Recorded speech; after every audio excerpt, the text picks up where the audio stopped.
Hello, Lars. Hello, William. How are you, William? Are you good? I'm doing just fine. So am I. This is a different kind of episode from our usual Dr. Bill and Ted's Grape Adventure. But as I mentioned before, one of the great things about wine is the fact that you get to travel, you get to meet a lot of great people, drink some really good wine. And we happen to be here in Utah, not necessarily the hub of wine production, but it's going to be the hub of wine consumption this afternoon. And I want to introduce to you my very good friend, Lars Brogard. Did I do that right? Yeah, you did that perfect. Yeah. Well, you know the name long enough. I know it. Yeah. We're here on a fishing trip with our friends, and we want to talk a little bit about wine. And the main thing I wanted to talk to Lars about is Lars is from Denmark with travels all over the world and experience with wine.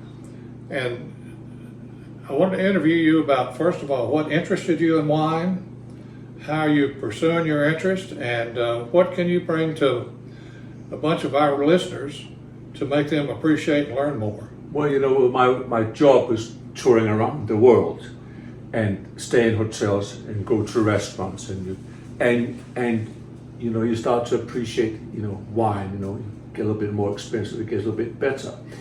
And then I was fortunate enough to meet a lot of winemakers, and we're working in the music business, and then so when we did not have a show day and we're in Australia, in say Adelaide, we'd go to McLaren Vale and I would meet some winemakers down there, I'd go back and visit me. And you learn about the whole process of making wine. The same thing, I have friends that makes wine in California. I go and visit them when I'm in the area. So you learn a lot about the wine, you start to appreciate what goes into it, and the different grapes. I must say my brother, he's a big wine connoisseur. He's a member of a wine club, so I learned a lot from him about wines. But yeah, but my experience is mainly about drinking it. That's what I'm pretty good at.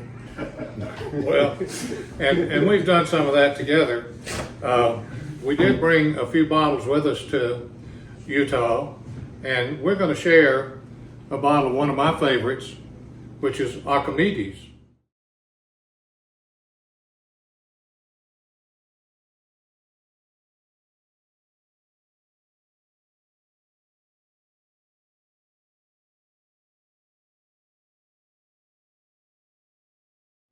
Would you care for a drop? I would love some. I've been waiting for hours actually for things to get this going, but Well, you kept catching fish. Yeah, I know. We couldn't get off the river. I know. I mean, that was tough. It was hard work.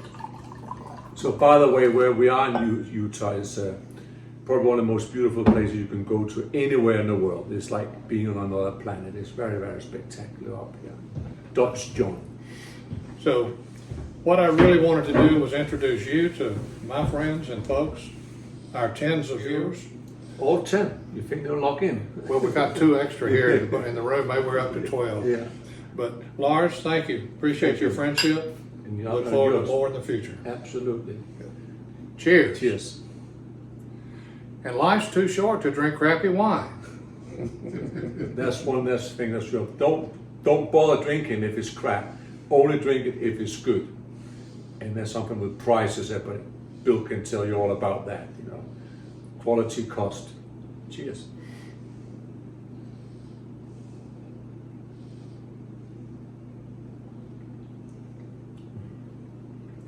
That's terribly good. Look at this, terribly good stuff in this.